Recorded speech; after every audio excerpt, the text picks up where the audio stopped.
What if the stories you grew up with were never meant to be the full story at all?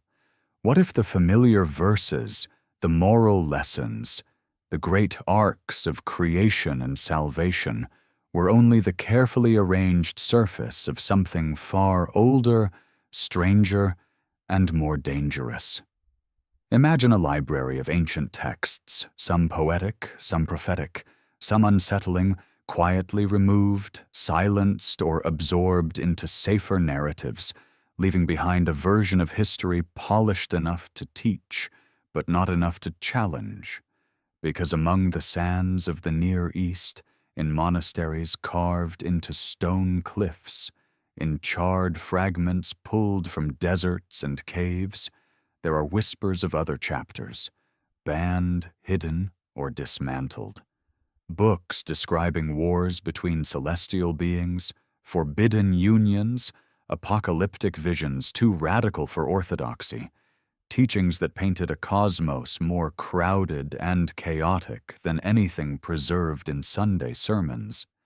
These were pages deemed too disruptive, too revealing, too unmanageable for the world that came after. And yet, they survived. In fragments, in translations no one was meant to see, in quotations buried inside the writings of their enemies. They reveal a version of early belief that feels unsettlingly alive. A world where angels rebelled, watchers descended, giants walked, souls traveled across cosmic borders, and divine secrets were entrusted to mortals who were never meant to speak them. Before we dive deeper, ignite that like button and prepare for the revelations to come. Tell me in the comments where you are listening from, what time it is there. And as always with our videos, the visuals are here to add context, but they aren't necessary to follow along. Thank you for always having our back. Prepare yourself, and let's dive in. Long before the Canon was sealed, before councils debated which words were holy truth and which were dangerous echoes, the world of early belief was a sprawling, chaotic landscape, far less orderly than the polished faith we inherit today. Imagine villages where different versions of the same story coexisted, where one community prayed with texts another had never heard, where scrolls passed from hand to hand carried visions of angels, giants, cosmic battles, and secret teachings that did not fit neatly into any doctrine. This was not a world of fixed scripture. It was a living, breathing ocean of revelation. And in that ocean, some currents ran so deep, so turbulent, that later generations would try to bury them entirely. What survived into the modern Bible is only a fraction of what once circulated. Scribes knew this. Early believers knew this. Church fathers argued bitterly over it. Yet to understand what was lost, you must step into a world where revelation felt porous, where divine messages came through dreams, prophets, wandering teachers, and ancient traditions rediscovered after centuries underground. The texts that would one day be labeled forbidden or apocryphal were not written as mere stories. They were written as truth, or at least as witnesses to truths too unsettling for the world that followed. Take the earliest centuries of the Near East. Imagine clay tablets etched with stories of divine beings descending from the sky long before any faith had defined its borders. These tales seeped into Israelite tradition, blending with older mythic currents from Mesopotamia. As people migrated, conquered, or were conquered, their stories fused. The world was full of travelers, exiles, scribes trying to preserve fragments of origin myths and cosmic law. Out of that swirling mixture came texts that challenged the emerging order. Texts that portrayed creation as a multi-stage struggle between celestial factions, or described humanity's origins not as a peaceful act of divine shaping, but as the aftermath of rebellion in the heavens. When you read the fragments today, some preserved in cave manuscripts, some quoted mockingly by early theologians who wanted them forgotten, you sense how threatening these ideas were. There were stories of angels who taught humans forbidden knowledge, metallurgy, astronomy, root-cutting, enchantments. Stories of beings called Watchers who descended to Earth and took human wives, producing offspring described with terrifying grandeur. Stories of cosmic secrets shown to prophets who wandered through heavenly realms, speaking with beings of fire and light, returning with visions that destabilized earthly power structures. These texts suggested that humanity was not a passive creation, but a witness to an ongoing celestial drama, one where loyalty, desire, knowledge, and rebellion crossed the boundaries between worlds. The tension grew as communities sought to assemble an authoritative set of writings, something unified, something safe, something that presented the divine as orderly rather than unpredictable. Every official canon is also a story of exclusion. For every text accepted, several were pushed aside. Not because they were forgotten, but because they were too vivid, too contradictory, too uncontrollable. They opened questions that could not be answered cleanly. One of the most haunting ideas buried inside these banned books is the concept of forbidden knowledge, wisdom given to humanity from beings who were not supposed to intervene. Modern readers picture angels as serene, distant guardians, but these ancient texts described a more complex hierarchy. Some angels aligned with divine order, others acted out of curiosity, compassion, or desire. They crossed the boundaries between heaven and earth, and in doing so, broke something fundamental. These stories painted a universe where the divine realm was not perfectly harmonious but fractured, where competing wills shaped human destiny. That alone challenged the orthodox view. But even more dangerous were the implications for human identity. If ancient beings mingled with humanity, if forbidden teachings shaped early civilizations, if cosmic events shaped the destinies of nations, then the neat line between heaven and earth dissolved. Humanity became something more than earthly clay. It became a recipient of secrets, a species born into a conflict older than recorded time. Imagine how destabilizing that idea would have been in the centuries when the early church sought unity above all else. Leaders debated the nature of Christ, the hierarchy of angels, the reality of spiritual forces. They worked tirelessly to create a consistent theology. In that effort, texts that spoke too boldly about the unseen world became liabilities. Some were declared heretical, others were destroyed in purges, others simply faded as new generations read only the approved writings, yet fragments survived. Those fragments give us a window into the world as early communities understood it. They reveal prophets who traveled across multiple heavens, describing landscapes of flame, crystal, silence, and judgment. They reveal divine beings whose descriptions blur the line between mythology, metaphor, and something that feels like a memory humanity was not supposed to keep. They reveal teachings about the nature of the soul, the afterlife, the origins of evil, and the hidden history of the world before the flood. One of the recurring narratives in these lost books is the idea of a primordial catastrophe, an event that shattered the original harmony. In some versions, this catastrophe took place in the heavens, with angelic beings defying the divine will. In others, The catastrophe happened on Earth, when humanity learned knowledge that accelerated its downfall. In still others, the catastrophe was part of a cosmic cycle, a pattern repeating across ages. What matters is that these texts refused to portray history as linear. They saw time as layered, cyclical, filled with revelations that appear, vanish, and reappear across generations. If this sounds strange, remember that the ancient world was not a rationalist landscape.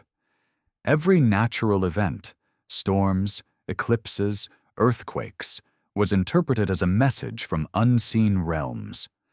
Early prophets walked into deserts or mountains and returned with visions that reshaped entire communities. When these prophets wrote down their experiences, their writings were filled with symbols, metaphors, and cosmological frameworks that made perfect sense to their contemporaries, even if they seem alien now. As councils later gathered to decide which scriptures would define the faith, they faced a difficult task. Some texts contradicted each other. Some described events in language too mystical or too violent. Some presented theological positions that conflicted with what later generations considered orthodox. Yet the process of selecting scripture was not purely spiritual. It was political, cultural, and practical. Leaders chose texts that supported unity, clarity, and control. The books that presented a universe full of competing divine beings, secret histories, or cosmic cycles threatened that unity. And so they were pushed aside. Imagine a monastery in the 4th century.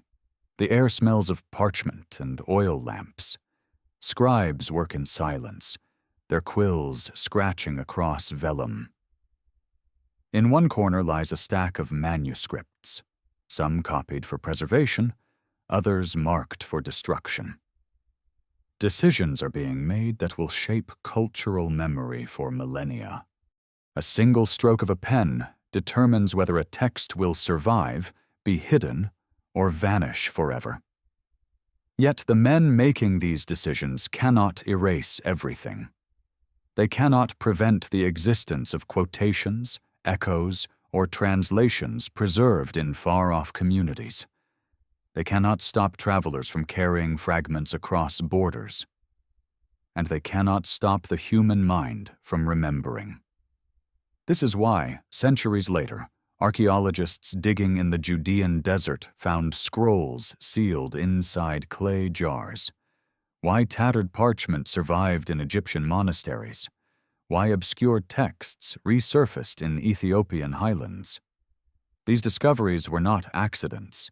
They were remnants of a world that once believed revelation was infinite, not confined to a single volume. One of the most striking features of the banned texts is their willingness to explore the darker, more mysterious aspects of humanity. They speak of wars between spiritual forces, of the afterlife as a vast and complex realm, of souls traveling through cosmic spaces. They describe visions where the boundaries of reality dissolve, revealing layers beneath the familiar world. They hint that what we see is only a fraction of creation. Some of these texts even describe knowledge that feels ahead of its time, astronomical cycles, symbolic maps of the heavens, introspective explorations of consciousness. What frightened early authorities was not just the content, but the implications. If humanity had access to forbidden knowledge in the past, could it access it again? If divine beings once walked among mortals, could they return? If the cosmos was filled with realms and forces not acknowledged in the official doctrine, how could any institution claim exclusive authority over truth? The more you read these ancient fragments, the more you sense a recurring theme: that the universe is vast, layered, and filled with intelligences whose agendas intersect with ours in ways we barely understand. The banned texts do not try to simplify this. They embrace it. They present a world where revelation is dangerous, where knowledge carries a cost, where humanity is caught between realms. And yet, there is something profoundly human in them. These texts are not just cosmic speculation. They reflect fear, hope, longing, confusion. They reveal how ancient people grappled with questions still relevant today. Why does suffering exist? What forces shape our destiny? What lies beyond death? What is humanity's true origin? Their voices, some clear, some fragmented, call across thousands of years. They ask us to imagine a world where the veil between the seen and unseen was thin, where divine beings were not abstract but active, where humans believed they lived inside a much larger story than the one preserved in the official canon. And perhaps that is why these texts still fascinate us. They challenge the comfort of certainty. They expand the boundaries of imagination. They remind us that history is not a closed book, but a palimpsest, written and rewritten across generations, with erased lines still visible beneath the surface. In the silence of those erased lines, a different story lives. One older than doctrine, more mysterious than tradition, and far harder to control. It is a story the official canon could not contain. A story preserved only in shadows, fragments, and whispers. A story that suggests the past is far stranger than we have been taught, and that the truth may lie not in what survives, but in what was deliberately left behind. There is a point, somewhere between archaeology and mythology, where the lost books of early belief stop feeling like discarded stories and start feeling like suppressed memory. As if whole chapters of humanity's spiritual past were not simply forgotten, but intentionally sealed away. To understand why these texts mattered so deeply and why they threatened the structures that came later, you have to step into the strange twilight world between the 2nd century BCE and the 4th century CE. This was a time when revelations collided. Empires rose and fell. Sects splintered. Prophets appeared in deserts, mountains, borderlands, each carrying visions they insisted came from realms beyond. In that turbulent landscape, the concept of a Bible, one unified, globally standardized collection of sacred texts, did not yet exist. What existed instead was a vast, competing library of revelations, some poetic, some violent, some mystical, some terrifying. And many of those texts are the ones that would eventually be erased. Imagine walking into an early community gathering, perhaps in a stone courtyard, perhaps in a house carved into a hillside. People sit on woven mats. Oil lamps flicker against the walls. A leader reads aloud from a scroll that today would be called apocryphal. Another member brings a text describing visions of Enoch ascending through multiple heavens.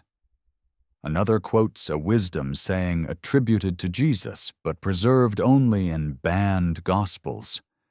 No one sees these writings as forbidden. They are simply part of the vast living tradition. But in this environment, diversity is a double-edged sword. Too many revelations mean too many interpretations, and too many interpretations eventually mean conflict. As Christianity spread, as Judaism continued to evolve post-exile, as Essenes, Pharisees, proto-Gnostics, early mystics, and desert ascetics all exchanged ideas, the spiritual landscape became charged with competing stories about the same events. Two creation stories could coexist in one community, three flood traditions in another. Some groups embraced the idea of divine beings descending to earth. Others fiercely rejected it. Some saw the world as a battlefield of celestial forces. Others saw it as a carefully ordered kingdom under a singular, unchallenged divine will. This competition is what pushed certain texts toward erasure. One of the most consistent themes in the lost books is the presence of intermediary beings, watchers, messengers, thrones, powers, whose roles in early cosmology were far more vivid and complex than the later canon allowed. These beings were not mere shadows in the background of creation. They were active participants, teachers, rebels, judges, observers, and sometimes trespassers. The Book of Enoch, one of the most famous banned texts, presents a universe where the heavens are structured like a cosmic bureaucracy, with multiple layers, councils, punishments, and cosmic laws. But the most explosive part of Enoch's narrative is not the architecture of heaven. It is the rebellion of the Watchers. These angels, described as radiant beings of immense knowledge, descend to earth, drawn by desire and curiosity. They reveal secrets, some beneficial, some destructive. They teach metallurgy, cosmetics, enchantments, and astronomical cycles. They intermix with humanity, and their children grow into colossal beings whose presence destabilizes the world. This story is too strange for some later authorities, but its power lies not in its sensationalism. It lies in its worldview. It suggests that spiritual order was broken long before humanity entered the story, that divine beings possessed free will. That rebellion was part of cosmic history, and that humanity inherited not a clean slate, but a damaged world shaped by decisions made in realms beyond human understanding. If you examine other banned writings, you find echoes of this same pattern. In the Book of Jubilees, angels appear again as mediators of law, revealing secrets to patriarchs. In the Book of the Secrets of Enoch, the heavens expand into extraordinary landscapes, fiery realms, crystalline chambers, cosmic rivers, places where souls are weighed, judged, or transformed. In the Testament of Solomon, we see depictions of spirits associated with diseases, storms, or particular human vulnerabilities, ideas suggesting a universe more inhabited than the canon portrays. These texts share one thing. They portray creation as crowded, a world filled with beings whose purposes intersect and conflict, a world where humanity is not an isolated creation, but a participant in a cosmic web of relationships, some benevolent, some antagonistic. This worldview terrified later authorities. A crowded cosmos leaves little room for human control. If prophets could ascend to heaven and return with new revelations, who decides which revelations are legitimate? If angels can rebel and act independently, what does that say about divine sovereignty? If multiple books contain conflicting versions of creation, flood, prophecy, or salvation, how can a single institution claim exclusive access to truth? That fear is the key to understanding why certain texts survived only in remote communities or in fragments preserved in the writings of their critics. Consider the councils that shaped the biblical canon. They did not operate in a vacuum. They faced political pressure, theological rivalries, and the need to unify growing populations across vast distances. A canon had to be stable, manageable, consistent. And many ancient texts were anything but. Some described visions too wild to domesticate. Some contradicted doctrines still under debate. Some attributed divine authority to figures or beings that later theology rejected. At the same time, the Roman world was undergoing dramatic transformation. Empires were expanding, absorbing new territories, religions, and philosophies. Mystery cults spread. Gnostic teachers reinterpreted Hebrew scriptures through the lens of cosmological dualism. Philosophers blended Greek metaphysics with Jewish mysticism. In this ferment, lost books became battlegrounds. Each faction used certain texts to support its views, while trying to discredit the texts of others. When orthodoxy began to consolidate in the 3rd and 4th centuries, the easiest way to eliminate competing worldviews was to eliminate their books. But suppression was not simple.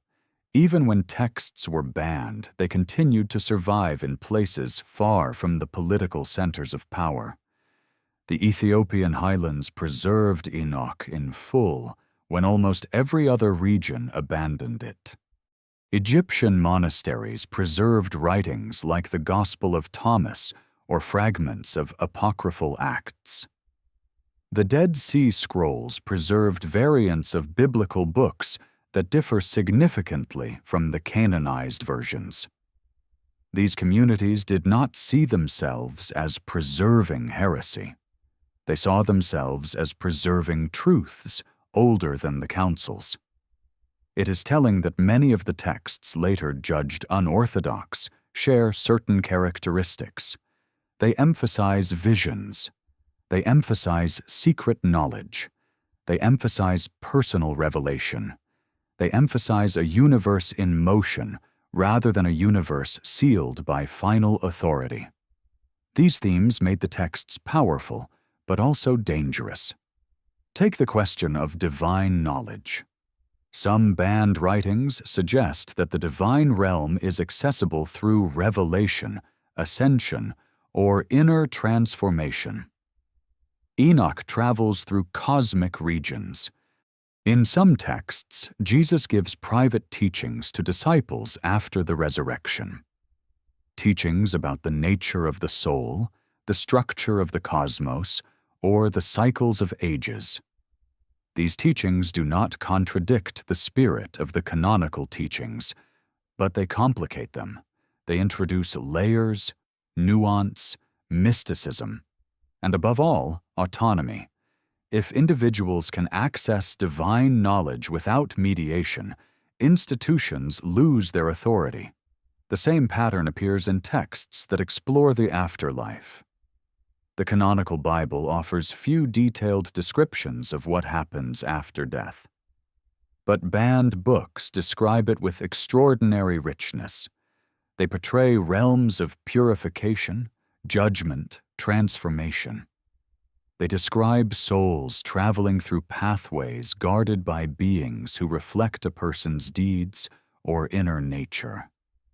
They describe multi-stage processes rather than a single binary judgment.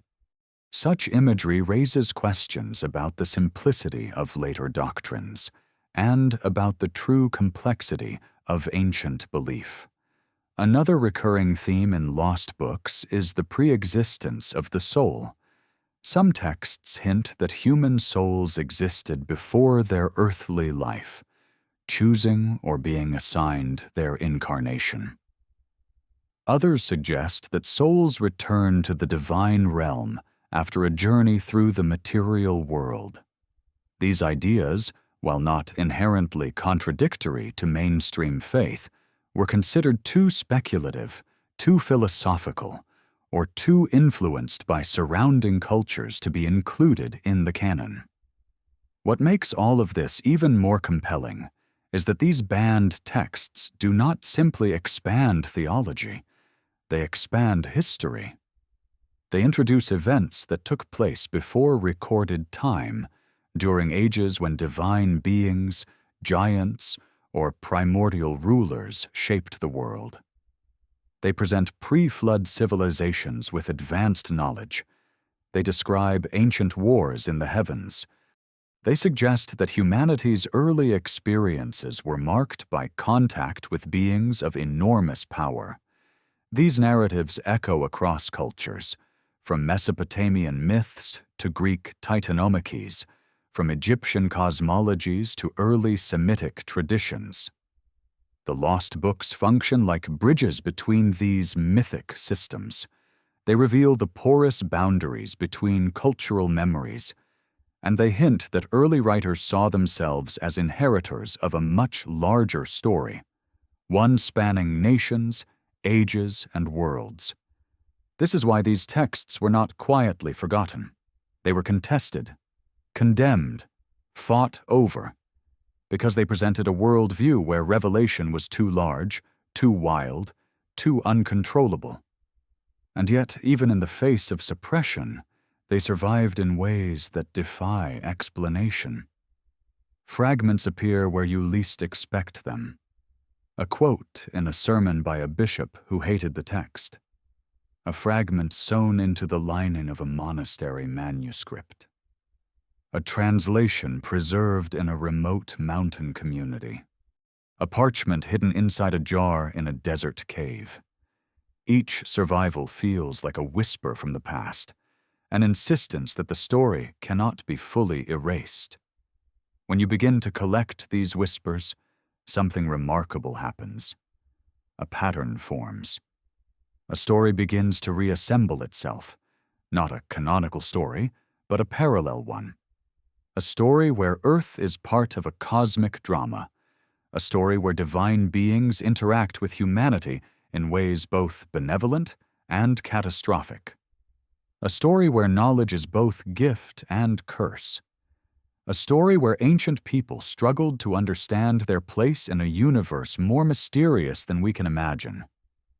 And the more you read, the more you sense that the lost books are not simply missing chapters, they are missing dimensions. They reveal emotional and philosophical layers to ancient belief that the simplified canon cannot fully capture. They reveal fear of cosmic forces, awe before celestial visions, confusion before suffering, hope for divine justice, and longing for reunion with the infinite. In the end, what was banned was not just content. What was banned was possibility.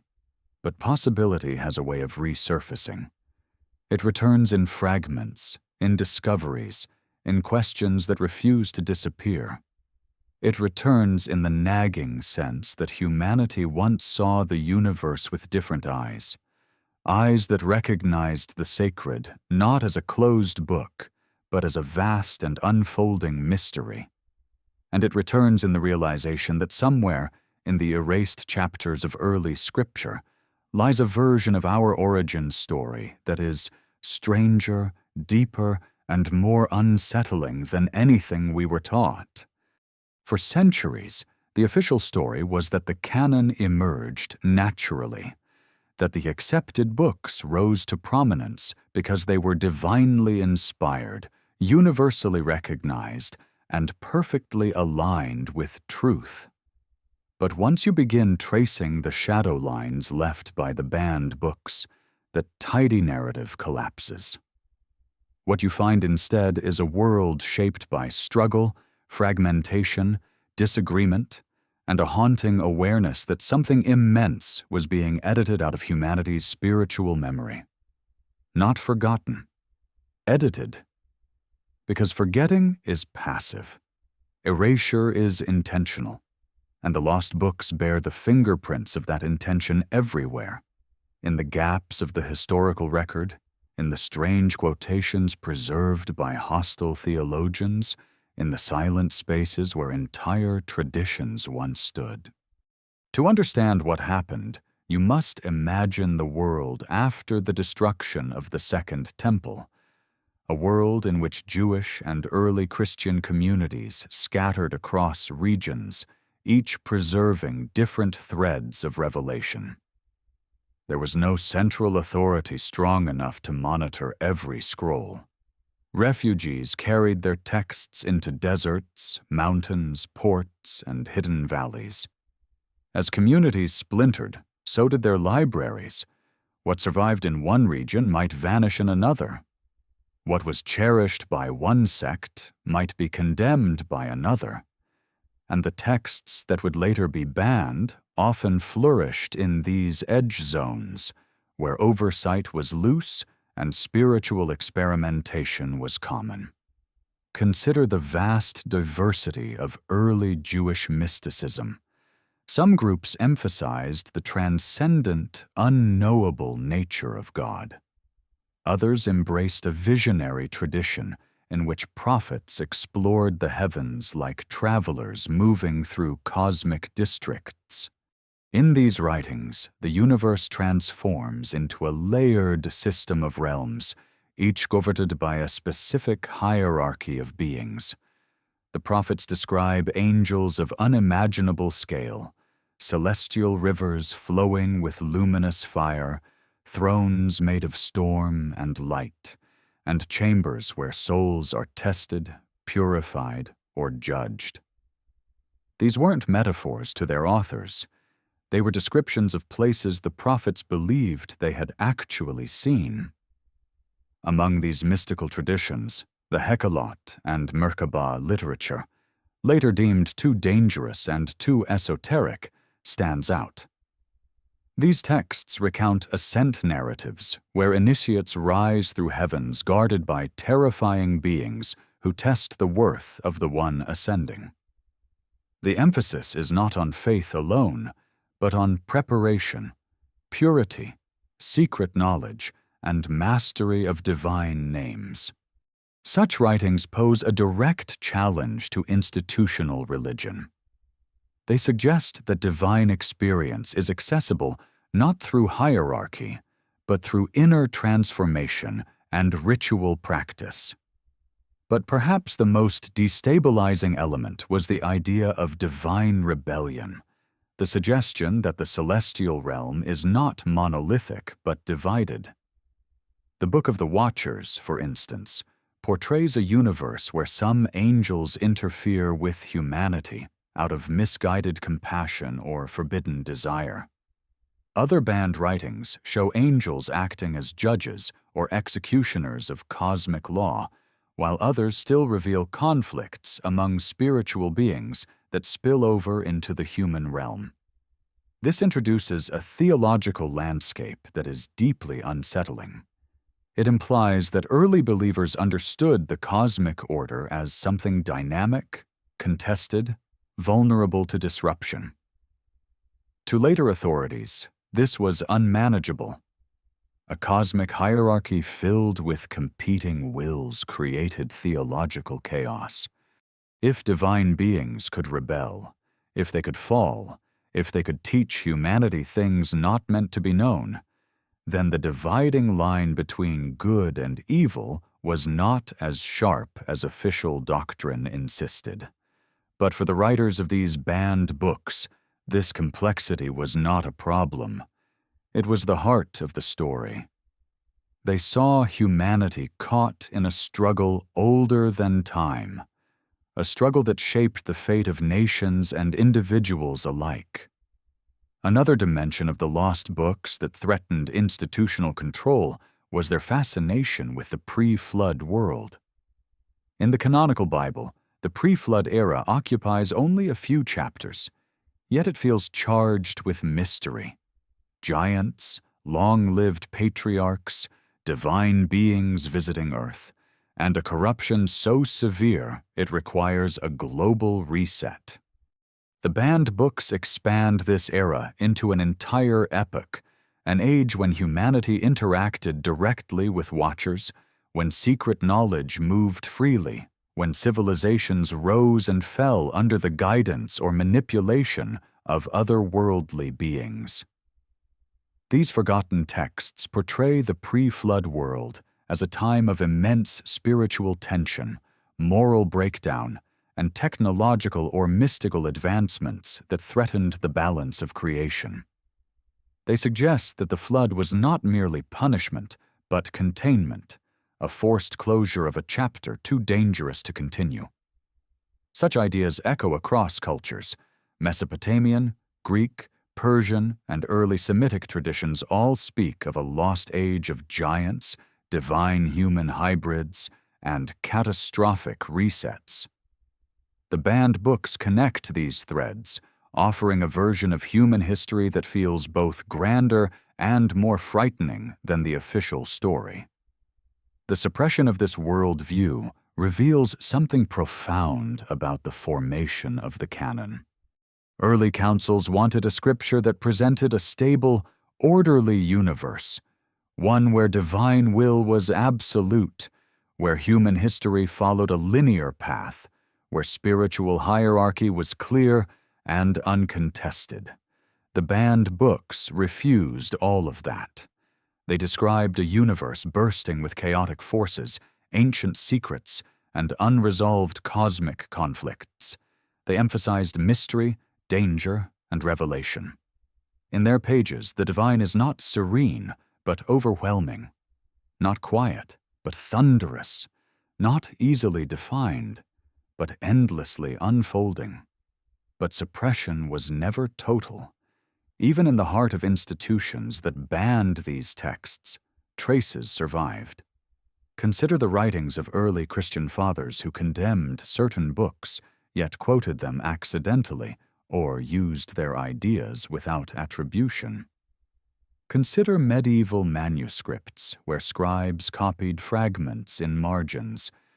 Consider theologians who, while rejecting banned books, nonetheless revealed through their arguments that these texts were widely read by ordinary believers. You begin to see the outline of a truth: that the boundaries of the canon were never as absolute as they were intended to be. The loss of these books also changed how people understood key spiritual concepts. Take the nature of evil. The canonical Bible leaves many questions unanswered. How did evil originate? Why does suffering persist? What is the true nature of the adversary? The banned books offer explanations, some mythic, some philosophical, some visionary, that complicate the later simplified narratives.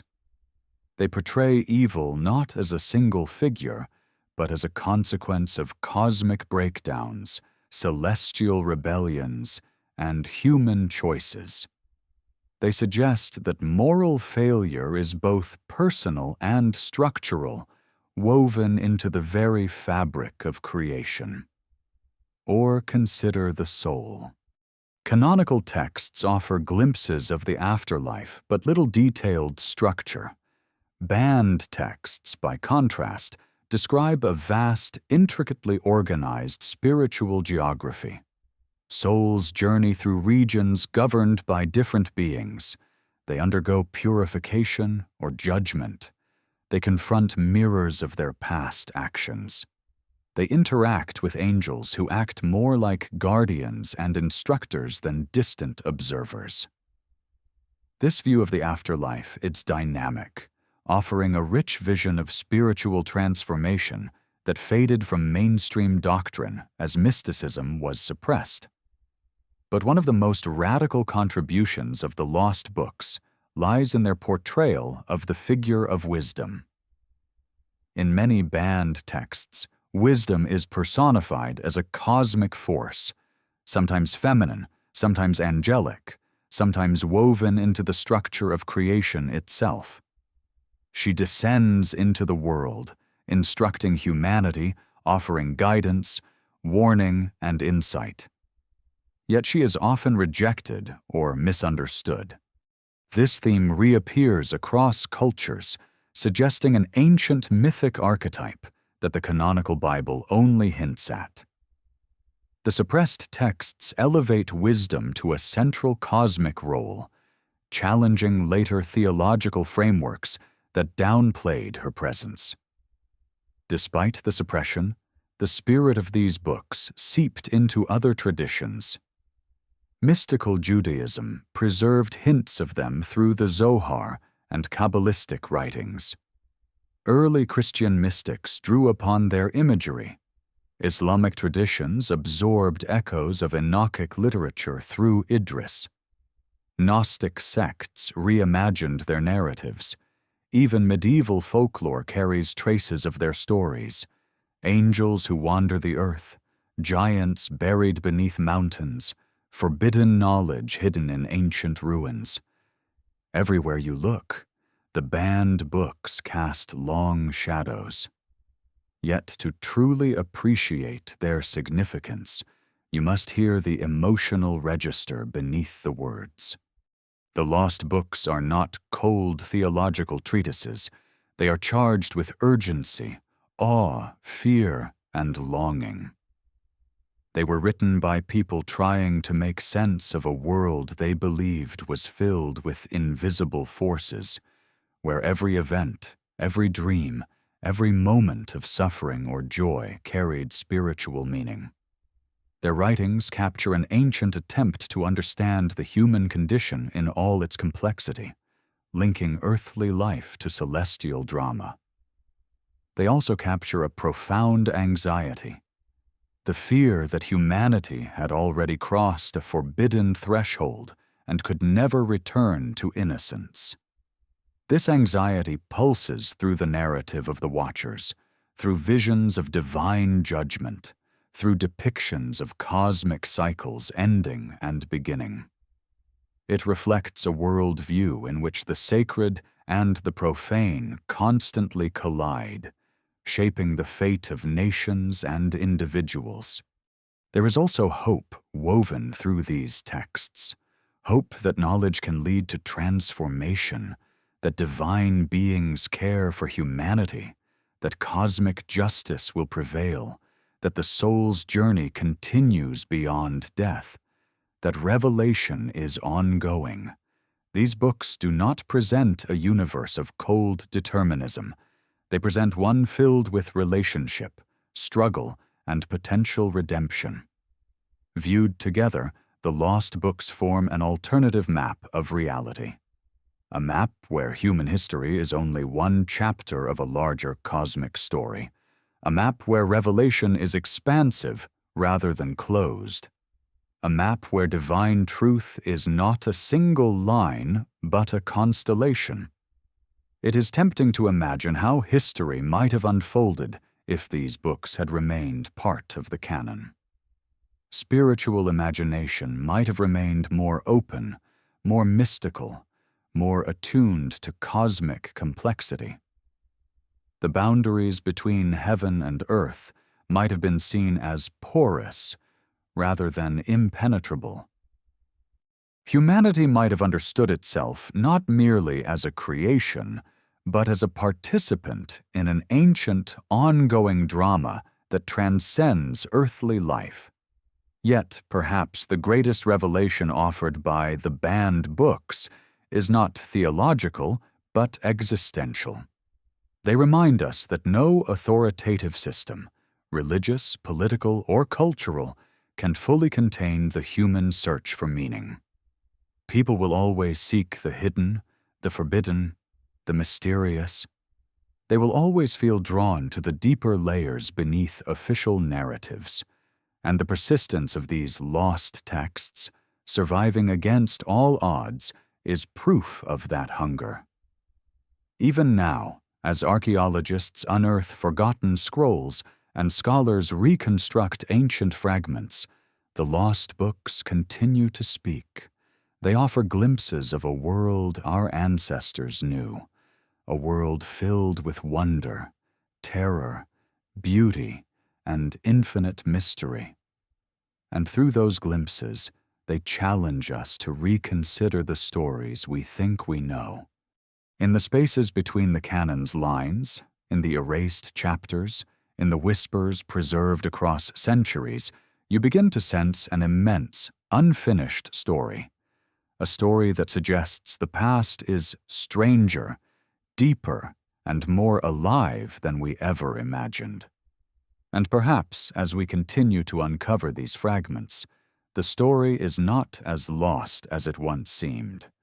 If you want to understand why the lost books mattered, why they were loved, feared, copied, hidden, hunted, and ultimately erased, you have to confront the moment when the ancient world realized something terrifying: that stories shape power just as much as armies do.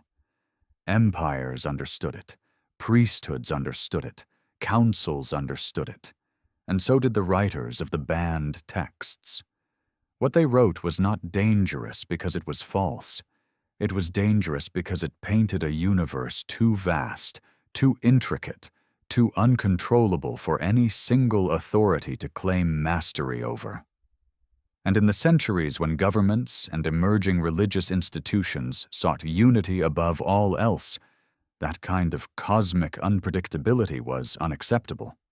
Picture the Mediterranean world of the 2nd and 3rd centuries, a crossroads of cultures, languages, philosophies, and escalating tensions. In markets you could hear Hebrew, Aramaic, Greek, Latin, Coptic, Nabatean, and Egyptian in a single afternoon. Travelers moved along trade routes carrying not just spices or textiles, but ideas, myths of origins, stories of heavenly beings, philosophical treatises, prophecies, and revelations.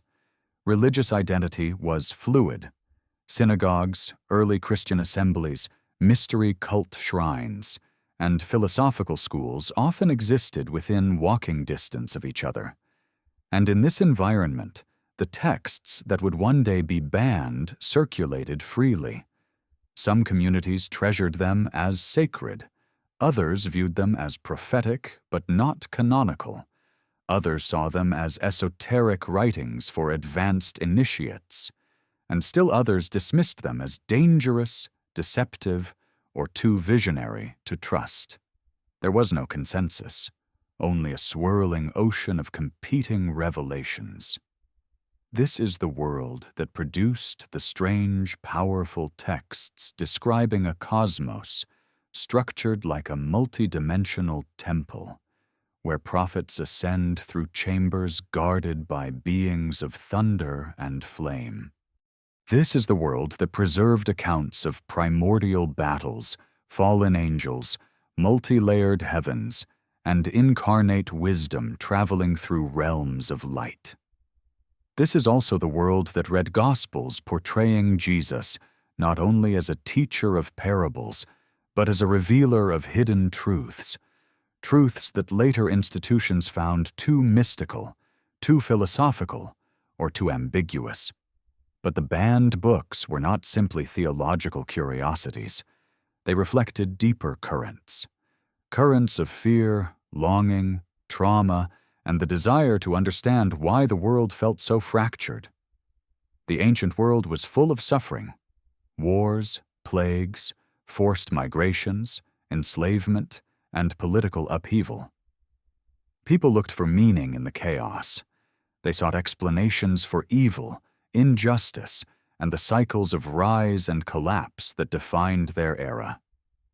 The banned books offered answers that were mythic, visionary, and cosmic in scope.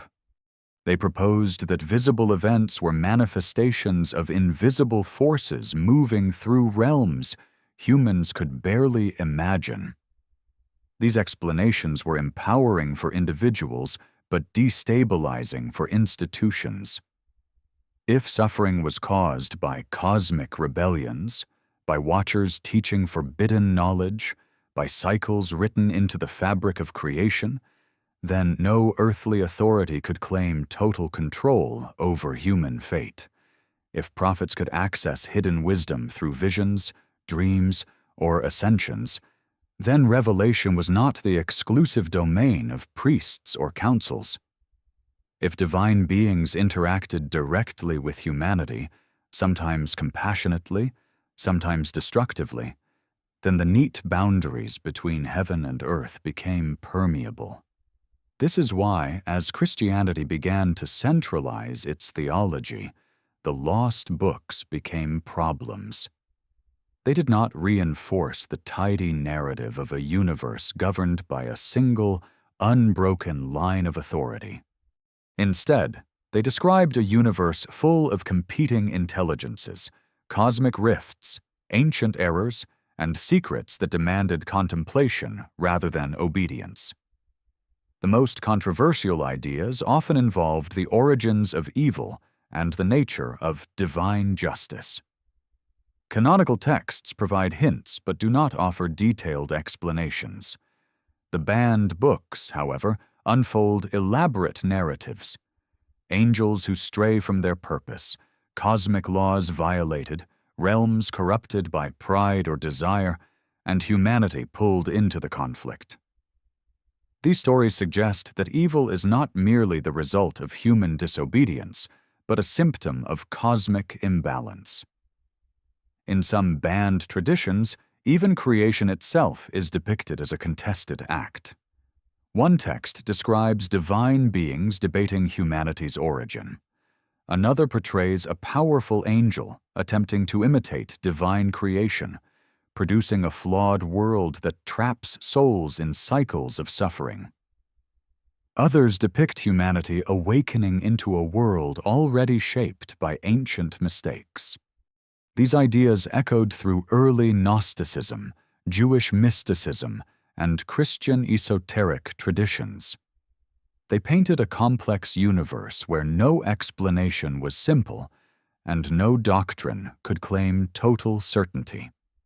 Such ideas were thrilling to those seeking deeper understanding, but threatening to those building institutions. It's in this period that we see deliberate attempts to regulate which texts communities were allowed to read. Bishops wrote letters warning their followers to avoid dangerous books. Scribes quietly stopped copying certain manuscripts. Councils debated whether certain writings were too speculative or too mystical.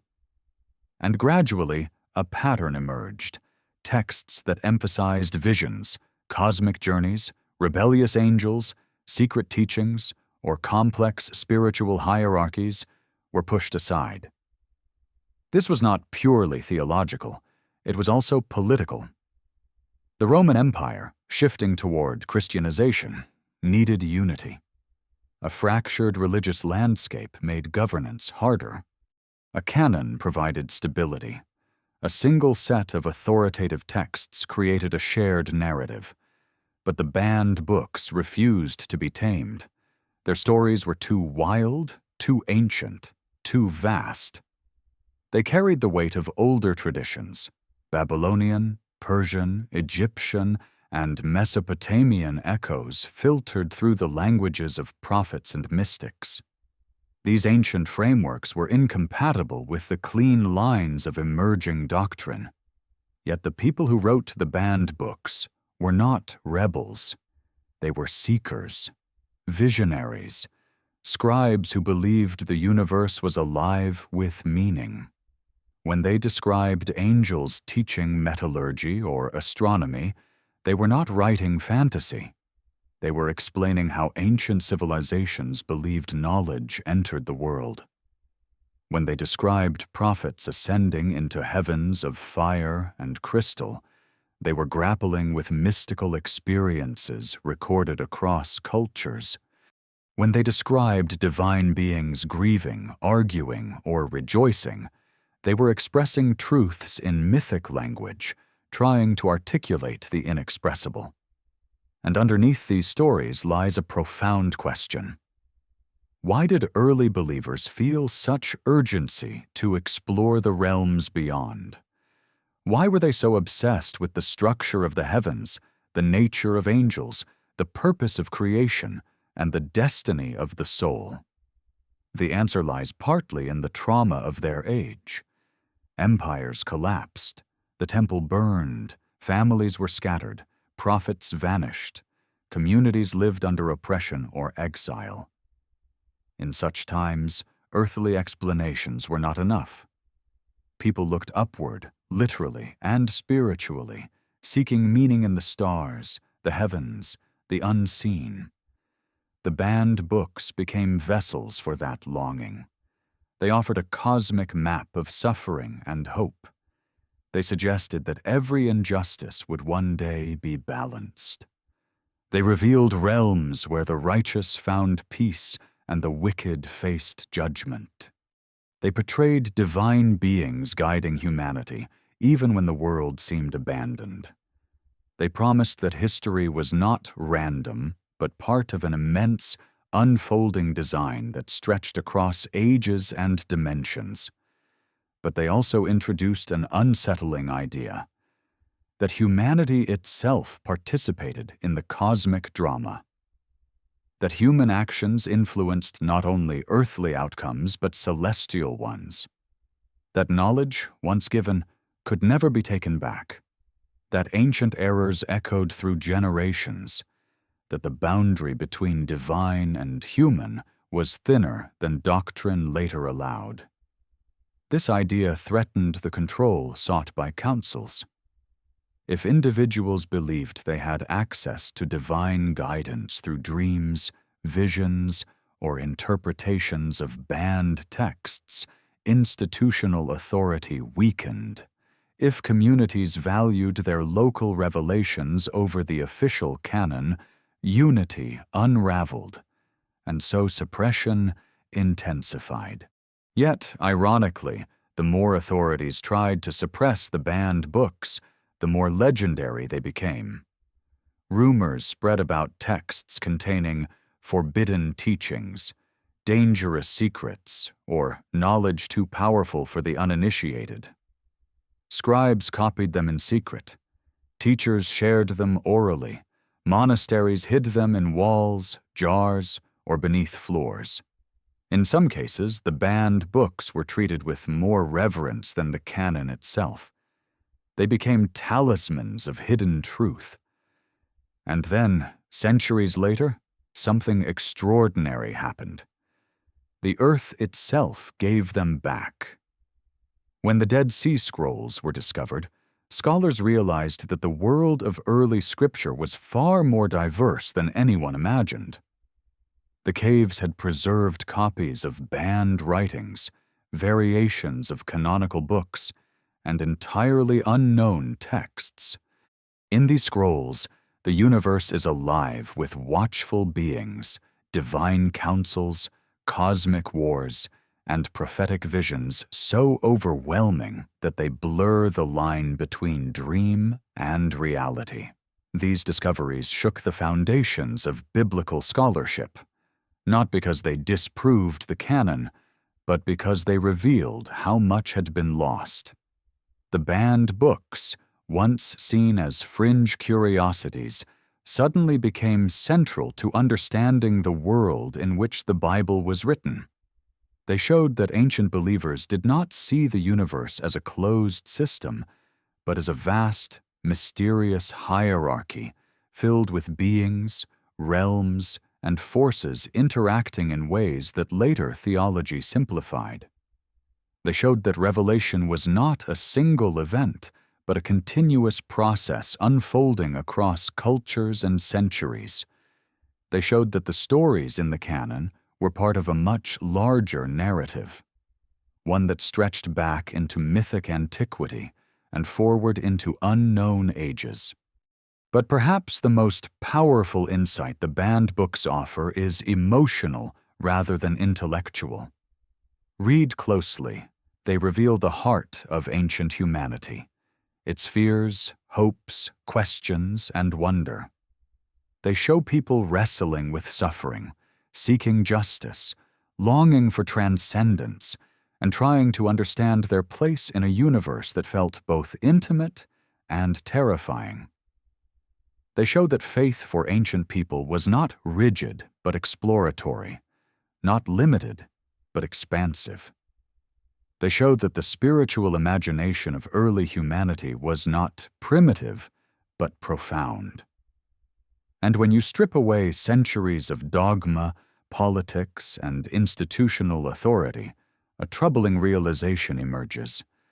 The banned books were not erased because they were irrational. They were erased because they were too alive, too wild, too uncontainable.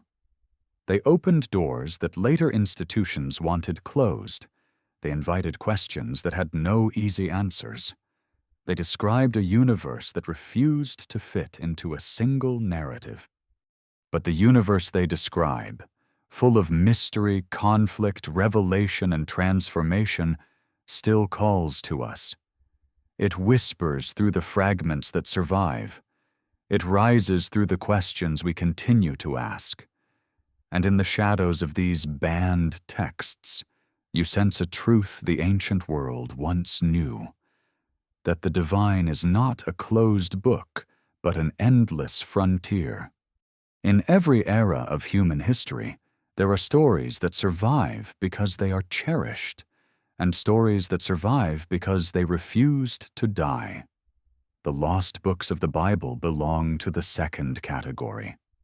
They endured not because institutions protected them, but because people whispered them, carried them, hid them, copied them in secret corners, and believed, with an almost instinctive certainty, that these chapters contained something too important to let vanish.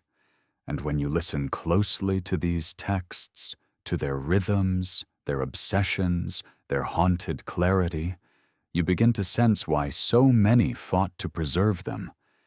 They describe a world far stranger, far more layered, and far more alive than the simplified universe that later theology endorsed. By the time the Roman Empire began shaping a unified Christianity, something fundamental had already begun to fracture. Early communities, still influenced by Second Temple Judaism, Persian cosmology, Greek metaphysics, Mesopotamian myth, and the visionary traditions of desert ascetics, held sacred a version of reality that looked nothing like the orderly cosmos later institutions tried to define. These early believers saw heaven not as a distant kingdom, but as a complex, multi-tiered landscape full of motion, conflict, guardians, judges, watchers, and forces whose intentions could be benevolent, indifferent, or catastrophic. They saw Earth not as a passive creation, but as the battleground of ancient errors. They saw humanity not as a small footnote, but as a central participant in a cosmic struggle older than time. The banned books did not invent these ideas. They inherited them. They gave voice to a memory so old it was almost instinctive, the sense that human history is only the surface layer of a much deeper story. And perhaps that is why they were suppressed, because they refused to reduce the universe to a single, easily managed narrative. Consider the texts that revolve around the figure of Enoch, a man who, in the Canon, appears briefly and mysteriously. And he walked with God, and he was not, for God took him. What does that mean? Where was he taken? Why him?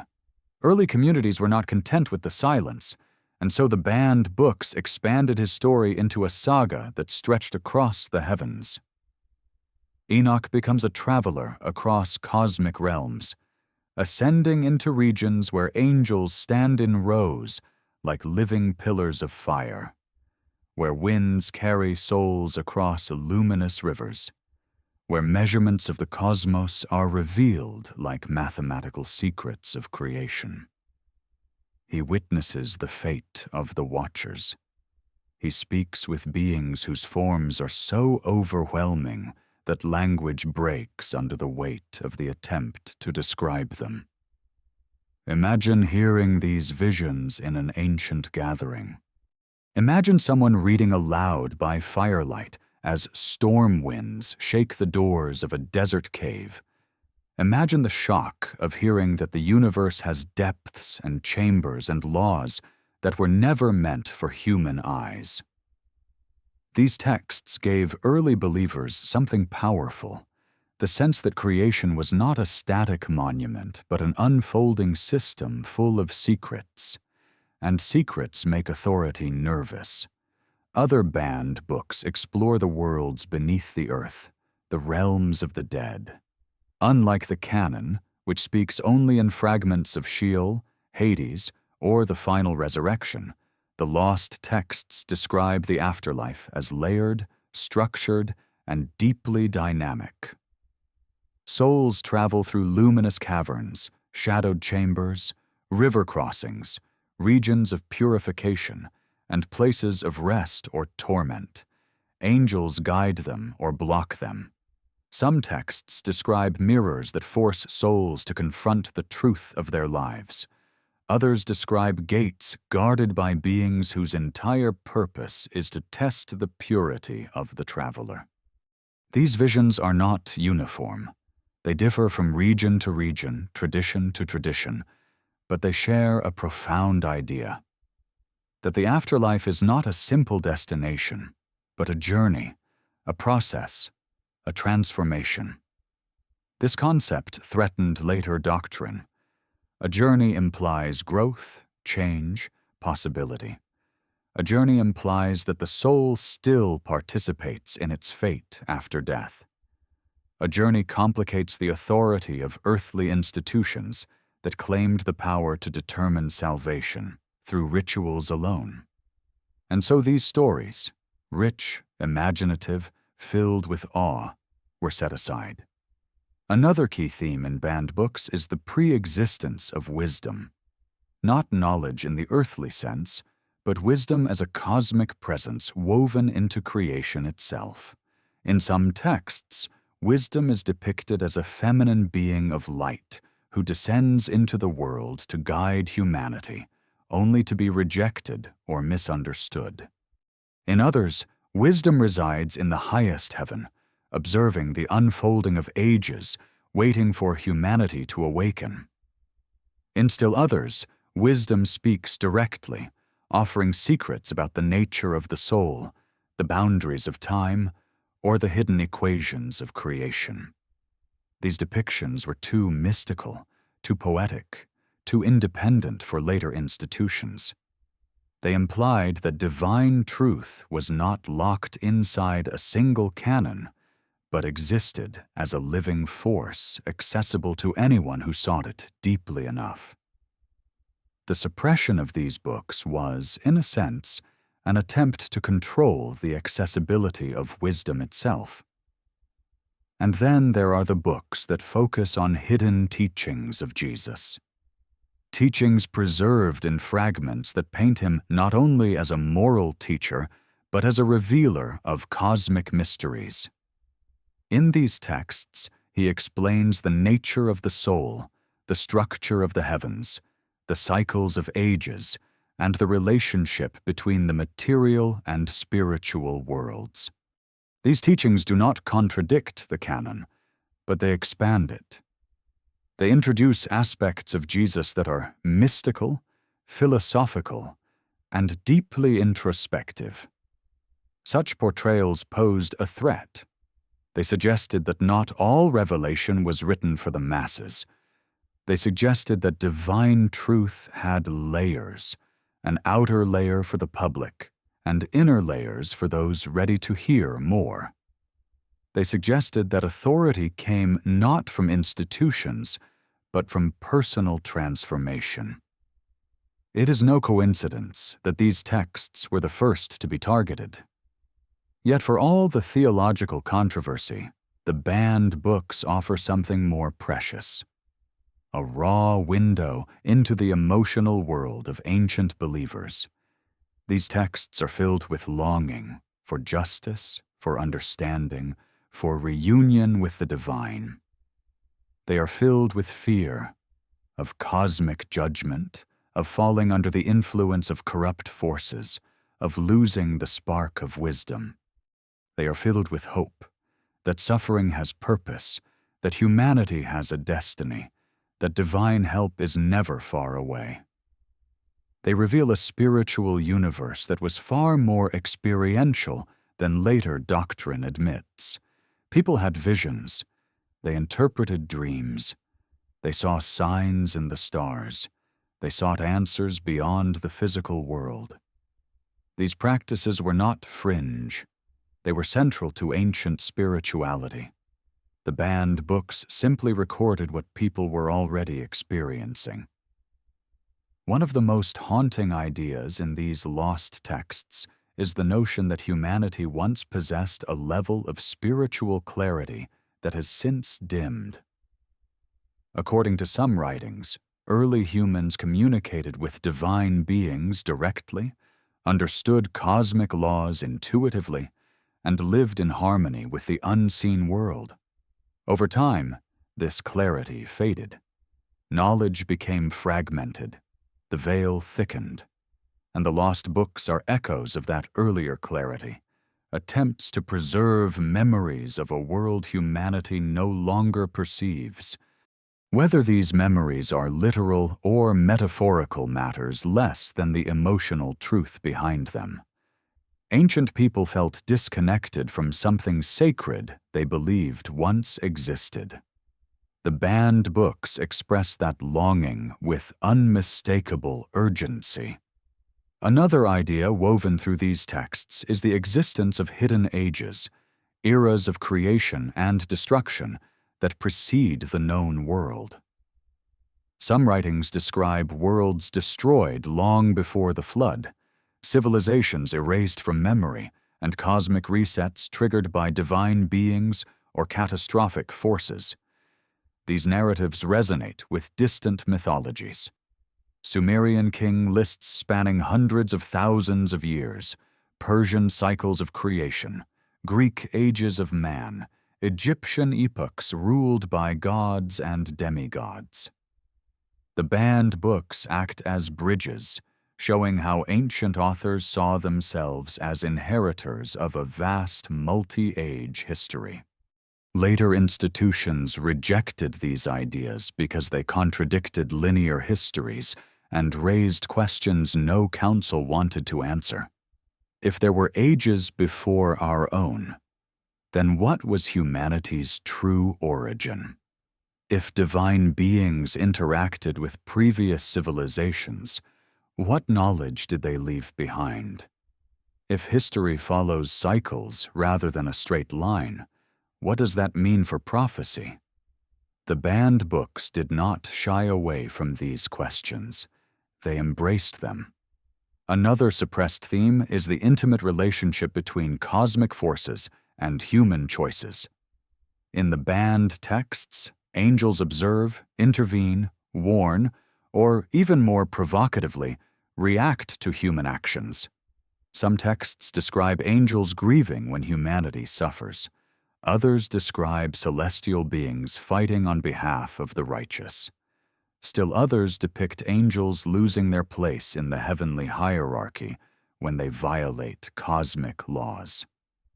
These stories portray the divine realm as emotionally invested, dynamic, and vulnerable.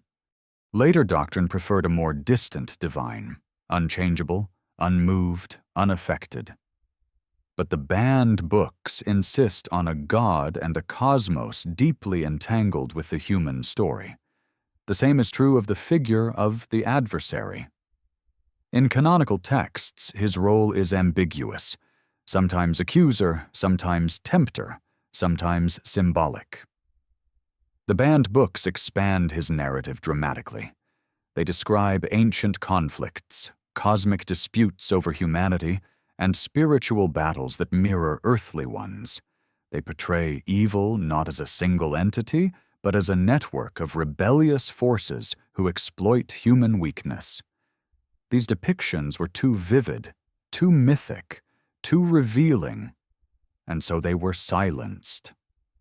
But again, the deepest power of these texts lies not in their mythology, but in their humanity. They show early writers grappling with the same questions we ask now. Why is there suffering? Why does evil persist? Why do good people face injustice? What happens after death? What forces shape our dreams, our fears, our destinies? The banned books attempt to answer these questions not with abstract doctrine, but with stories. Stories that stretch across realms, ages, and dimensions. And because they are stories, they survive. Even after suppression, even after councils debated them out of existence, even after scribes stopped copying them, the memory of these books persisted in whispers. Early Christians quoted them. Medieval monks debated them. Mystics drew upon them. Folk traditions inherited fragments. Islamic scholars preserved echoes of Enochic lore. Ethiopian Christians kept full versions when the rest of the world abandoned them. and modern archaeology brought them back into the light, piece by fragile piece. Their survival against empire, orthodoxy, time, and decay feels almost intentional, as if the universe itself refused to let them disappear.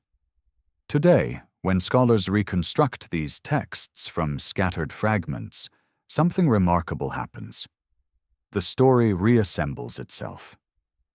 It becomes clear that the banned books are not random outcasts, but parts of a larger spiritual worldview, one that once knit together heaven, earth, time, and destiny into a single cosmic tapestry. This worldview was too enormous for institutions to control. But for us, for anyone seeking to understand the deeper layers of human spirituality, it is a gift, a map of the ancient imagination, a record of visionary experiences, a reminder that humanity once looked at the universe with awe rather than certainty, and perhaps most importantly, a reminder that truth is rarely confined to a single narrative. It lives in fragments, in erased lines, in forbidden stories that refuse to fade. It lives in the cracks between official histories. It lives in the books that were never meant to survive, but did.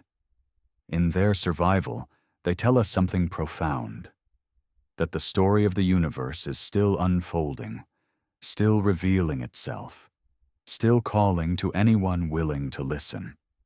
There is a moment, somewhere in the quiet between history and myth, when you start to feel the weight of everything that went missing. Not the pages themselves, the ink, the parchment, the torn bindings, but the world view behind them. Because once you've followed the trail of the banned books long enough, you begin to realize that what was erased was not just information. It was an entire spiritual architecture, a way of seeing the universe, a way of understanding human life as part of something vast, ancient, and interconnected. What the councils preserved was truth, but it was one version of truth, shaped for cohesion and order. What the lost books preserved was something far more expansive, a cosmos that breathes, trembles, fractures, and heals, a cosmos that is alive. As we explore deeper into these erased chapters, you begin to see patterns, recurring themes that cross languages, borders, centuries, and cultures. Themes too consistent to dismiss. Themes too complex to have been fabricated in isolation. Themes that, when combined, reveal the contours of a worldview that once stretched across continents, from ancient Judea to Babylon, Egypt, Greece, Persia, and beyond. One of the most striking of these patterns is the idea of cosmic mediation, the belief that the universe is not a simple duality of heaven and earth, but a layered system filled with intermediary realms and beings. These beings, known in various texts as watchers, holy ones, powers, principalities, spirits, archons, and messengers, are not secondary characters in the divine story. They are central. They guide, observe, intervene, teach, warn, and sometimes act out of alignment with the cosmic order. The canonical Bible preserves faint echoes of this worldview. Occasional glimpses of angelic councils, visions of thrones and dominions, references to mysterious beings like the sons of God or the host of heaven. But the banned books illuminate what the canon only hints at. They reveal a universe alive with activity, with beings whose purposes sometimes align with the divine will and sometimes diverge from it. They portray the heavens not as a single domain, but as a structured cosmos with layers, gates, guardians, and laws as intricate as those of any earthly empire. If this sounds like mythology, remember that for ancient people, religion, cosmology, and science were not separate categories. Their understanding of the universe was built from the best evidence they had: visions, dreams, astronomical observations, inherited traditions, philosophical reflections, and lived experiences of mystery. The banned books captured this complexity in a way the Canon later streamlined. Another recurring theme is the nature of hidden knowledge, knowledge that is not forbidden because it is evil, but because it is powerful. In many banned texts, knowledge is depicted as a double-edged sword. It elevates humanity, granting insight into the workings of the cosmos, the structure of the heavens, the laws of creation. But it also exposes humanity to danger. It reveals forces that are better approached with reverence than curiosity. This theme appears across cultures: in the Jewish Enochic tradition, in Greek mystery schools, in Egyptian temple rituals, in Persian esoteric writings. The idea is always the same: that knowledge is not merely intellectual, it is spiritual, transformative, and potentially destabilizing. The banned books capture this tension perfectly. They present knowledge as something that must be earned, prepared for, and handled with maturity. The councils that shaped the canon recognized the danger of such ideas. A universe where divine knowledge is accessible through personal revelation, mystical experience, or visionary ascent is a universe that resists institutional control. And so the banned books that explored these mysteries, books that described cosmic maps, angelic hierarchies, secret teachings of prophets or sages, were sidelined. But the longing for that deeper knowledge did not vanish. It resurfaced in early Christian mysticism, in medieval Kabbalah, in Sufi metaphysics, in the writings of Desert Fathers and anchorites, in Renaissance esotericism, and in countless spiritual movements that followed. The banned books were gone, but the questions they asked were eternal. Another powerful pattern in the lost texts is the notion of cosmic cycles, ages of creation, destruction, and renewal. In the canon, history appears mostly linear: creation, fall, redemption, restoration. But in the banned books, history becomes cyclical. Worlds rise and fall. Civilizations ascend into wisdom and descend into chaos. Cosmic forces intervene when the balance is lost. Floods, fires, heavenly wars. These events are not anomalies, but part of the rhythm of the universe. Fragments of this idea remain in the canon, but only faintly. The lost books, however, describe entire epochs erased from human memory: ages before the flood, ages before Adam, ages when humanity conversed with divine beings directly. These stories connect with Sumerian king lists, Egyptian dynastic myths, Greek ages of man, and Hindu yugas. They suggest that ancient civilizations perceived history not as a single straight line, but as a sequence of cycles, each ending in catastrophe and beginning anew. Later institutions rejected these ideas because they complicated theology. If humanity had lived through cycles, then human destiny was not fixed. If there were worlds before ours, then the canonical narrative of origins was incomplete. And if cosmic forces periodically reset creation, then prophecy was not a simple forecast, but part of a repeating pattern. Yet the persistence of these themes across cultures suggests that ancient people were observing real patterns, perhaps natural cycles, perhaps psychological cycles, perhaps something deeper. The banned books preserve those observations with extraordinary imagination. Another central theme in these lost writings is the tension between cosmic law and cosmic rebellion. The banned books portray the universe as governed by fundamental laws, laws tied to justice, harmony, balance, and the preservation of life. These laws are not arbitrary. They are woven into creation itself. Angels, humans, and even cosmic beings are bound by them. When beings violate these laws, the consequences ripple across realms. This theme explains why the Watcher's descent is such a central story in banned literature. Their actions disrupt cosmic law. Their teachings accelerate human corruption. Their offspring, the giants of ancient myth, become symbols of imbalance. The flood becomes not merely punishment, but restoration, a rebalancing of cosmic order. This worldview is neither simplistic nor moralistic. It reflects a deep philosophical insight that the universe thrives on balance, that actions have consequences, and that spiritual harmony must be actively maintained. Later institutions simplified these ideas into doctrines of sin and redemption. But the banned books preserved the complexity.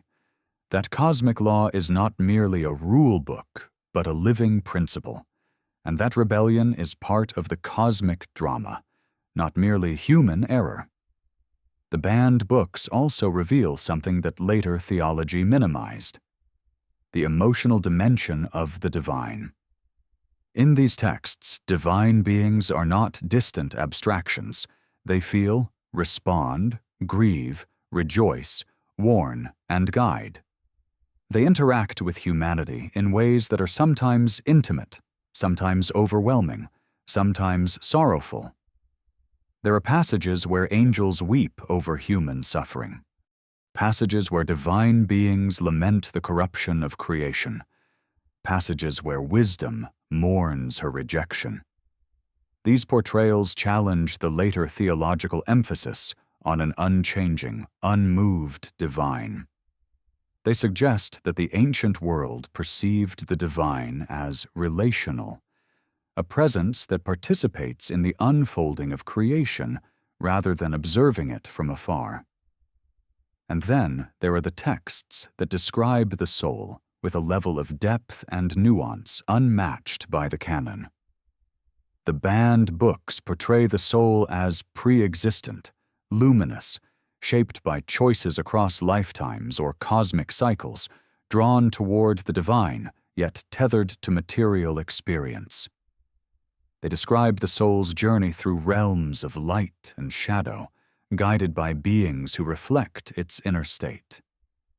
They describe the afterlife not as a final destination, but as a process, an unfolding, a purification, an ascent. These ideas resonate with mystical traditions across the ancient world.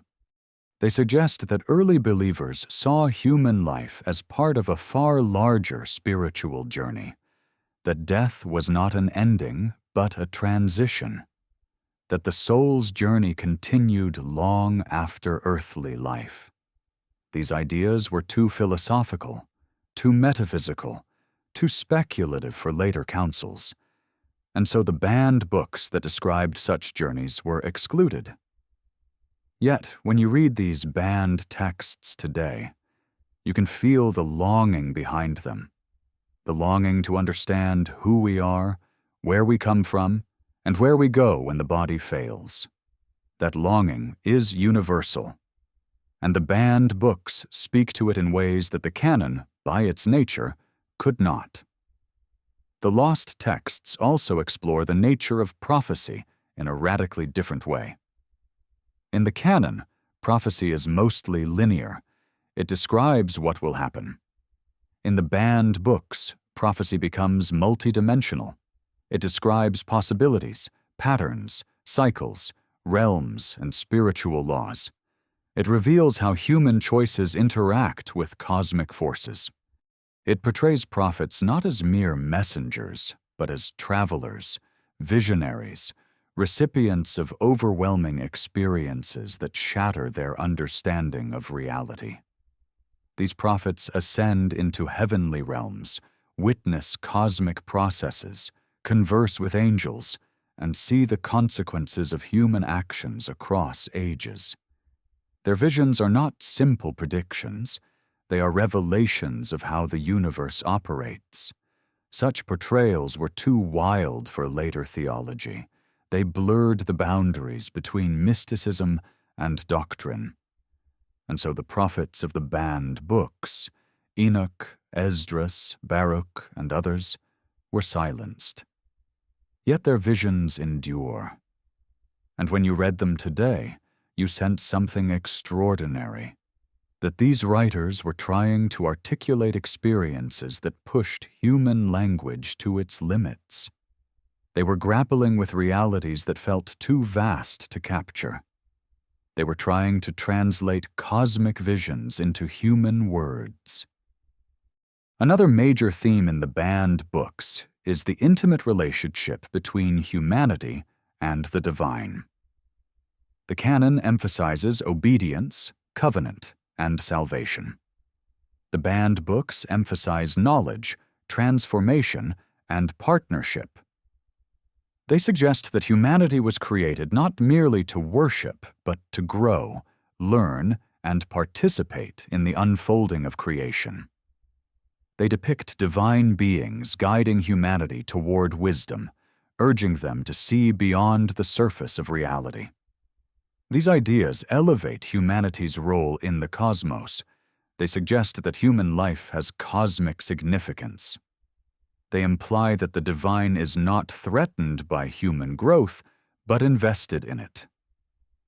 Later institutions preferred a simpler narrative, one focused on authority, hierarchy, and order. But the banned books preserved the more radical idea, that humanity is capable of profound spiritual evolution.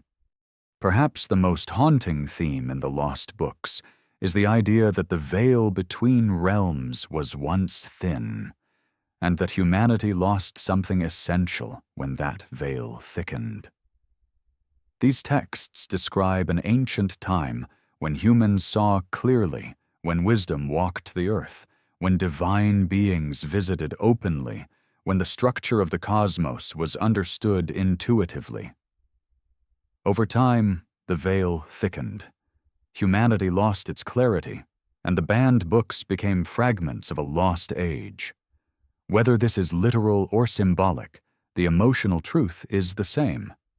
Ancient people felt disconnected from something sacred, and they wrote these texts as attempts to remember, to preserve, to restore what was lost.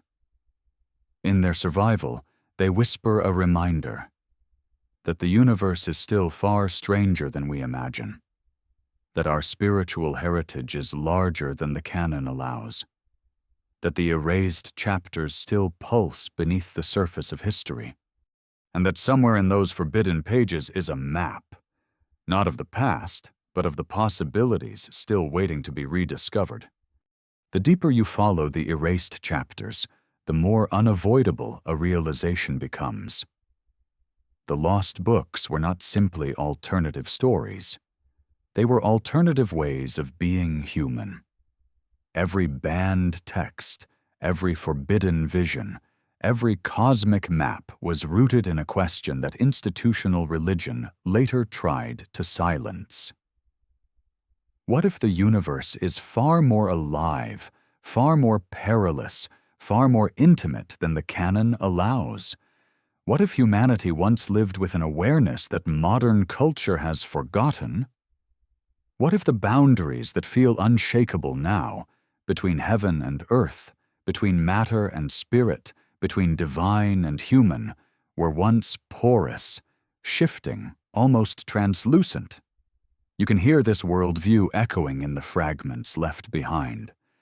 It pulses through every banned book.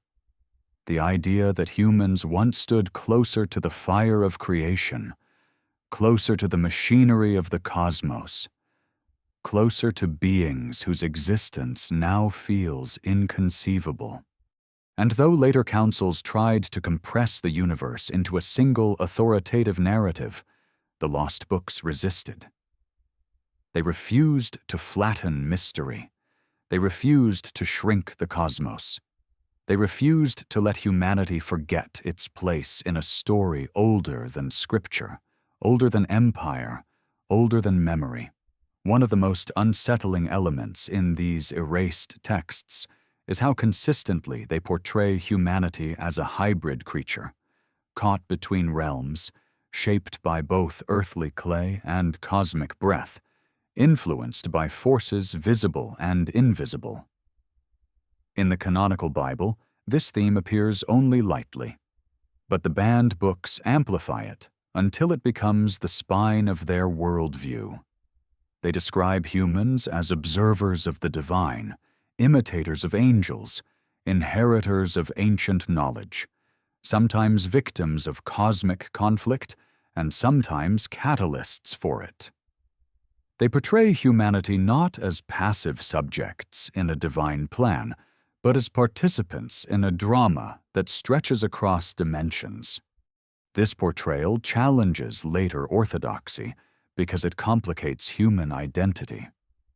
If humans are shaped not only by divine intention, but by interactions with otherworldly beings, whether benevolent, rebellious, or ambiguous, then human nature becomes far more layered than doctrine later permitted. And if humanity once lived with a level of spiritual perception that has since faded, then the canon is not the beginning of the story, but a midpoint. Another core idea in the banned books is the nature of revelation itself. In the canon, revelation is orderly, controlled, linear. Prophets receive visions, deliver messages, and history moves forward. In the lost texts, revelation becomes unpredictable, explosive, and deeply personal. It comes through dreams, trances, heavenly ascents, angelic encounters, catastrophic visions, and terrifying glimpses into realms beyond comprehension. It is not confined to holy places or select individuals. It can strike a shepherd in the wilderness, a scribe in a cave, a priest washing hands in a temple, or an old man meditating near a river. This democratization of revelation was intolerable to later institutions. If the divine could speak to anyone, through any means, at any moment, then no institution could claim absolute authority. Revelation became too wild, too open-ended. It needed to be narrowed, contained, canonized. But the banned books preserve the older truth. That revelation is not a closed system, but an ongoing dialogue between humanity and the unseen world. And that dialogue did not stop when the canon was sealed. It merely moved underground into mysticism, esotericism, and the whispered traditions that refused to die. One of the most incredible aspects of the lost books is how they portray the divine realm not as static perfection, but as a complex ecosystem of beings, hierarchies, responsibilities, and dangers. Angels in the banned texts are not merely messengers.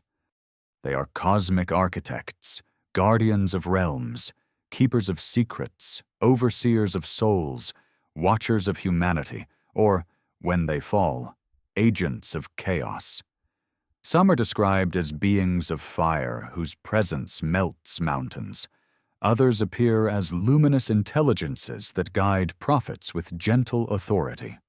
Still others, those who stray, bring knowledge that accelerates humanity's growth but fractures its innocence. This complexity challenges the simplified angelology of later theology.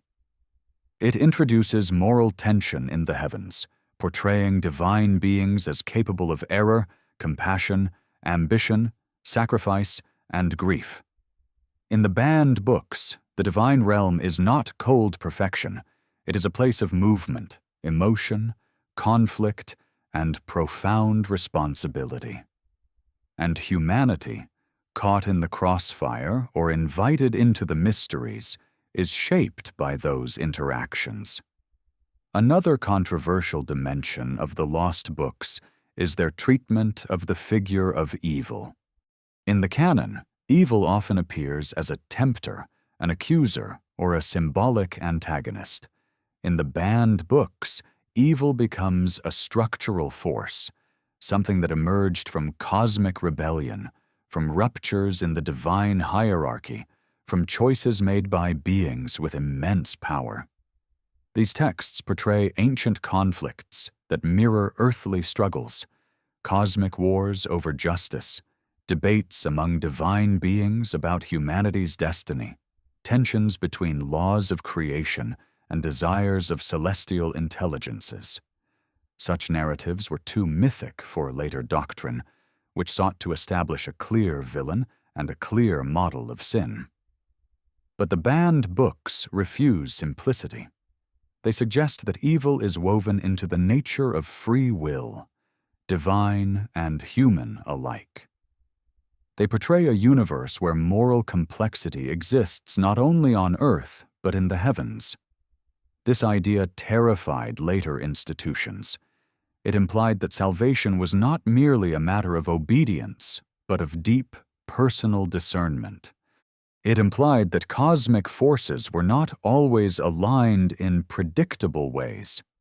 It implied that humanity's struggle mirrored a struggle taking place in realms beyond human sight. But perhaps the most radical theme in the banned books is their portrayal of the human soul. The Canon reveals only glimpses of the soul's nature.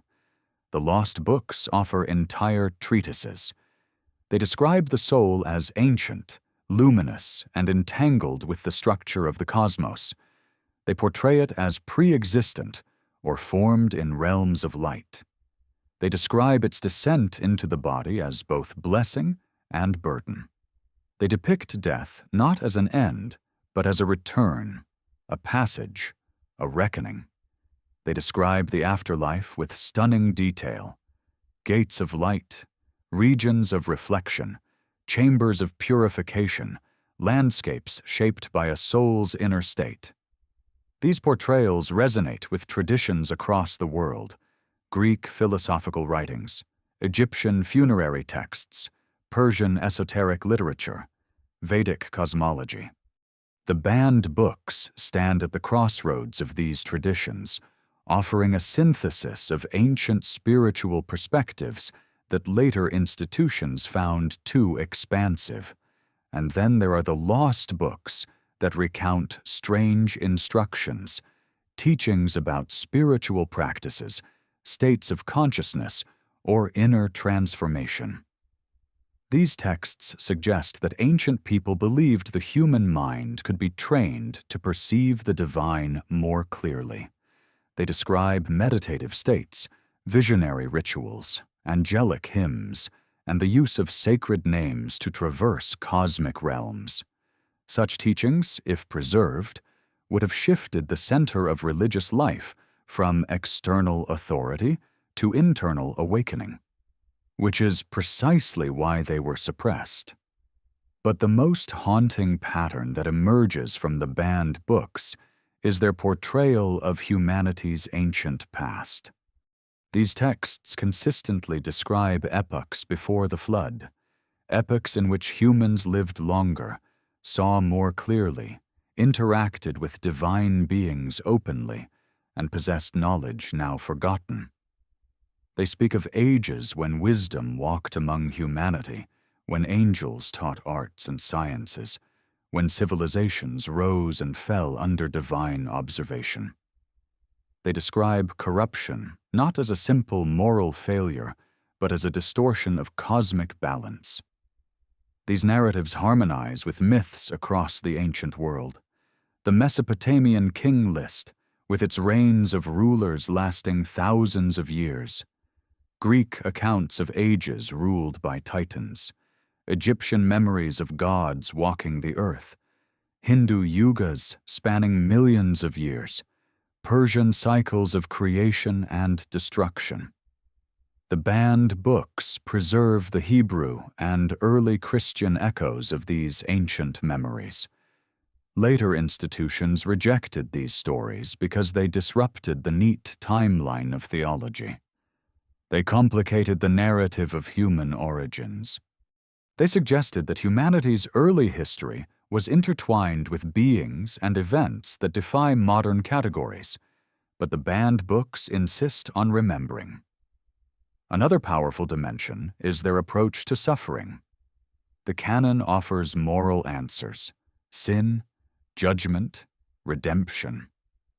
The lost books offer cosmic answers: imbalances in the heavenly realms, consequences of ancient rebellions, distortions in the fabric of creation. They portray suffering not merely as punishment, but as a symptom of cosmic wounds.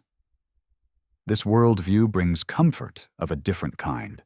It frames human struggle not as personal failure, but as participation in a much older conflict. It suggests that healing is possible not only for individuals, but for creation itself. It is no wonder that mystics, philosophers, and seekers across centuries gravitated to these texts. They provide a spiritual framework that is both cosmic and intimate. They allow for complexity, for mystery, for questions that doctrine cannot answer. And perhaps the most astonishing realization is this: the banned books were not peripheral. They were once central.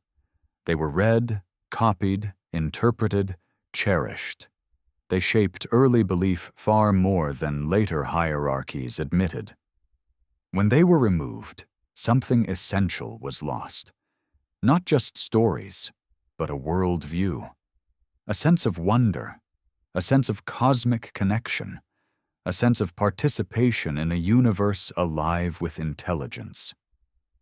But they never disappeared. The universe has a way of revealing what has been hidden. Fragments resurfaced in caves, deserts, monasteries. Scholars reconstructed them from quotations in hostile writings.